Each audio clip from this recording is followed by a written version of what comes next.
আন্দোলন সংগ্রাম যদি আমরা না করতে পারি, দেশ মাতাকে মুক্ত করা যাবে না।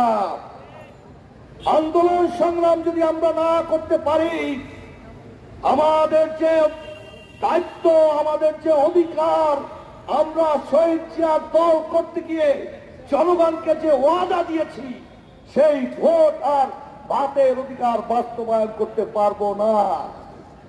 এর কারণে আজকে কেন্দ্রীয় নেতৃবৃন্দ, খোকন ভাই সহ নেতৃবৃন্দ আজকে জেলে।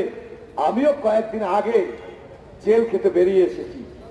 বৃষ্টি রোজা মহান আল্লাহ রাব্বুল আলামিন জেলখানায় রাখার তৌফিক দিয়েছিলেন।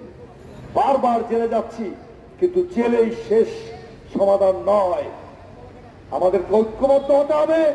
আমরা যে যেখান থেকে আছি সেইখান থেকে যদি লড়াইয়ের প্রস্তুতি না নিতে পারি, এদেশের জনগণ কিন্তু আমাদেরকে ছাড়বে না, এদেশের জনগণ কিন্তু বিএনপিকে ছাড়বে না।